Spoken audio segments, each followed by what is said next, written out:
Friends, welcome to our channel. तो आज हम बात करेंगे जेकेएसएसबी ने जो रिक्रूटमेंट करी है क्लास फोर्थ की जॉब्स की, और उसके रिलेटेड बात करेंगे। सबसे पहले बात करेंगे कि ग्रेजुएट्स का क्या होगा, जो जिन्होंने इसके लिए अप्लाई कर दिया था। जेकेएसएसबी चेयरमैन ने क्या बोला, और उसके बाद जो ग्रेजुएट्स बोल रहे हैं कि हम कोर्ट केस करेंगे, उनको भी मैं प्रूफ के साथ दिखाना चाहता हूँ कि जब इससे पहले कोर्ट में ये केस गया था, ऐसा ही कुछ केस था, तो उसके ऊपर सुप्रीम कोर्ट की क्या जजमेंट थी। सबसे पहले आपको मैं वो बताऊंगा, उसके बाद मैं आपको बताऊंगा एक्सपेक्टेड कट ऑफ क्या रहने वाला है अगर ग्रेजुएट्स को एक्सपेल कर दिया जाता है। और सबसे लास्ट में बताऊंगा कि रिजल्ट डेट कब तक होगी रिजल्ट की। ठीक है, लास्ट डेट मतलब मैक्सिमम चांसेस कब तक हैं रिजल्ट आने के, वो बताऊंगा। तो वीडियो में लास्ट तक बने रहें, मैं आपका टाइम वेस्ट ना करते सीधे शुरू करता हूँ। तो सबसे पहले बात यह है कि जो जेकेएसएसबी चेयरमैन ने कल इंटरव्यू दिया था, उसमें कहा था उन्होंने कि जो ग्रेजुएट्स हैं उनका एलिजिबल होना ना होना डिपेंड करता है कि जो रिक्रूटमेंट में जो नोटिफिकेशन आई थी उसके ऊपर क्या एलिजिबिलिटी रखी गई थी, मैक्सिमम क्वालिफिकेशन। और उसके हिसाब से वो एलिजिबल हैं तो उनको इनको इंक्लूड किया जाएगा, अगर नहीं है तो उनको बाहर कर दिया जाएगा, सीधी सी बात है। अब जो उसके हिसाब से जो उन्होंने कहा है उसके हिसाब से सीधे ग्रेजुएट्स बाहर हैं। ठीक है, क्योंकि नोटिफिकेशन में मैक्सिमम क्वालिफिकेशन जो रखी गई थी वो थी 12th। ठीक है, अब हम बात करते हैं कि जो ग्रेजुएट्स बोल रहे हैं कि हम कोर्ट में चले जाएंगे और कोर्ट में जाने के बाद हमारे पक्ष में फैसला आ जाएगा। आ भी सकता है, नहीं भी आ सकता है, वो डिपेंड करता है। ठीक है, बट मैं आपको बताता हूँ, ऐसा ही जब एक केस पहले हुआ था, पीएनबी ने रिक्रूटमेंट करी थी पीएन को लेके, और उसमें भी मैक्सिमम क्वालिफिकेशन उन्होंने 12th ही रखी थी। ठीक है, बट कुछ कैंडिडेट्स ऐसे थे जिन्होंने उसमें अप्लाई करा और अपनी ग्रेजुएशन की जो उनकी क्वालिफिकेशन थी वो उन्होंने हाइड कर दी, छुपा दी, और 12th की दिखाया कि हम 12th ही पढ़े हैं। और कुछ देर बाद जब जैसे ही पता चला रिक्रूटमेंट एजेंसी को ये बात, तो उन्होंने क्या किया, उन्होंने उनको डिस्क्वालीफाई कर दिया। तो उसके बाद जो बंदे थे, जो उन्होंने जिन कैंडिडेट्स ने अप्लाई करा था, जिनका नंबर आ गया था, वो चले गए कोर्ट में। तो कोर्ट में ने उसके ऊपर क्या फैसला सुनाया, देखो।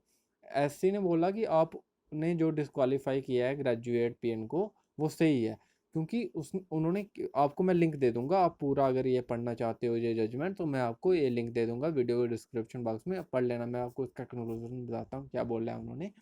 उन्होंने बोला कि अगर कोई कैंडिडेट अपनी असली क्वालिफिकेशन छुपा रहा है, इसका मतलब वो आपसे झूठ बोल रहा है, रिक्रूटमेंट एजेंसी से झूठ बोल रहा है, ये तो धोखाधड़ी है। धोखा करके जॉब ले रहा है। अगर रिक्रूटमेंट एजेंसी ने कोई रूल्स रखे हैं तो उसको फॉलो करना कैंडिडेट की रिस्पॉन्सिबिलिटी है। अगर वो उसको फॉलो नहीं करता है तो इसका मतलब उसने धोखा किया, उसको आप डिस्क्वालीफाई कर सकते हो, उन्होंने ये बोला। ठीक है, अपने जजमेंट में। और उसके बाद तो इस हिसाब से ग्रेजुएट्स एलिजिबल नहीं है। अब देखो, मैं भी फेवर में था कि ग्रेजुएट एलिजिबल होने चाहिए, क्योंकि मतलब उन्होंने ज़्यादा पढ़ा होता है, तो वो तो देखो, वो हर बंदे की पर्सन की अपनी अपनी ओपिनियन है। ठीक है, बट जो गवर्नमेंट ने डिसाइड करा है और जो रिक्रूटमेंट एजेंसी ने डिसाइड करा है और जो पहले हुआ है वो मैंने आपको बता दिया है, ऐसा हुआ है। ठीक है, अब उसके बाद हम बात करेंगे कि एक्सपेक्टेड कट ऑफ क्या रहने वाला है।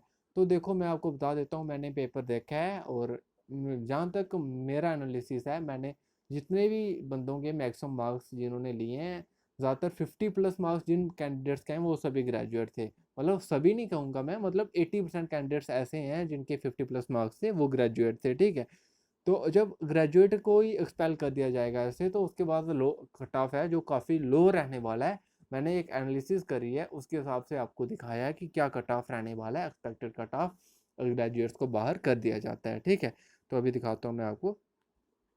तो एक्सपेक्टेड कट ऑफ है ये। ठीक है, तो अगर ग्रेजुएट्स को बाहर कर दिया गया है, तो ओपन मेरिट का जो कट ऑफ है वो एक एनालिसिस के हिसाब से कुछ देर पहले एक यूट्यूब चैनल पे और कुछ टेलीग्राम चैनल्स पे एक किया गया था सर्वे। ठीक है, तो उसके अकॉर्डिंग जो मैक्सिमम ग्रेजुएट्स थे, मतलब तब भी यही कट ऑफ बन रहा था 60 के आसपास। ठीक है, तब भी ग्रेजुएट्स एलिजिबल होने के बाद ही, और मैक्सिमम बंदे जिस हिसाब का पेपर आया था, पेपर का जो लेवल था वो मॉडरेट था। इजी भी नहीं कहूँगा मैं, बहुत ज़्यादा टफ नहीं, मॉडरेट टू टफ कह सकते हो। और 10th वालों के लिए तो वो टफ ही था। ठीक है, आप कुछ भी बोलो, 10th वालों के लिए टफ था।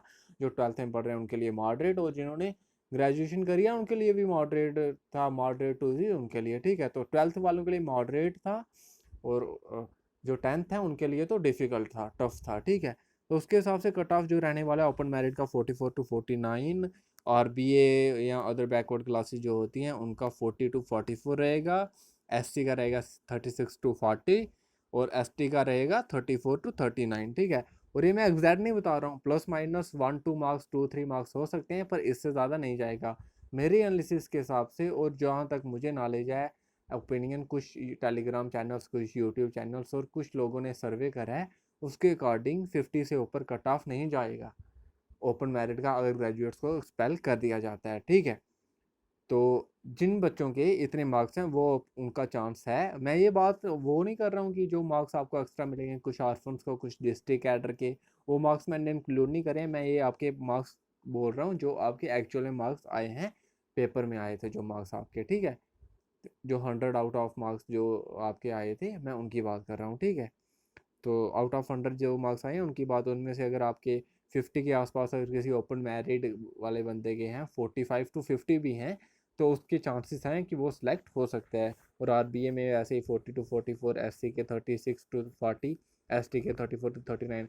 और बाकी जो इंक्लूड हुई है, एक और कैटेगरी इंक्लूड हुई है, उसको मैंने इंक्लूड नहीं करा है इसमें क्योंकि उसका पहले हुआ ही नहीं, पर उसका भी एससी एसटी के आसपास ही होगा कहीं। ईडब्ल्यूएस का जो होगा, जितना एससी एसटी का आएगा इसके आसपास ही उनका भी होगा, ठीक है।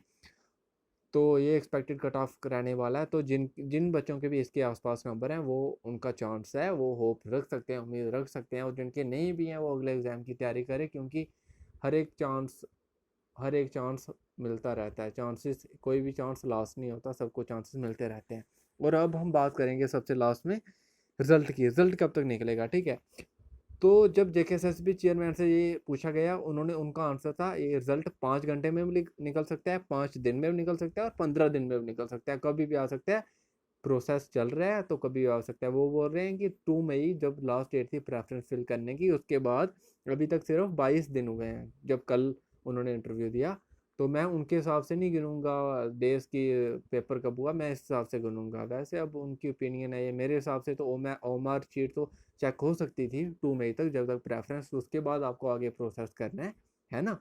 तो चलो ठीक है, आपके हिसाब से 22 दिन हुए हैं, तो फिर भी उसके हिसाब से भी मुझे लगता है जहाँ तक मैक्सिमम जून 10 से पहले पहले रिजल्ट आ ही जाएगा। मोस्ट प्रोबेबली जून के फर्स्ट वीक में आपका रिजल्ट आ जाएगा, तो आप उम्मीद कर सकते हैं जून तक आपका रिजल्ट आ जाएगा।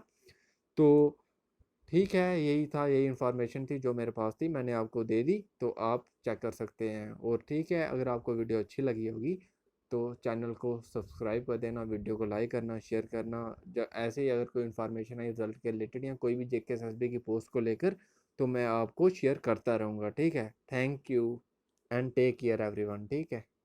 बाय।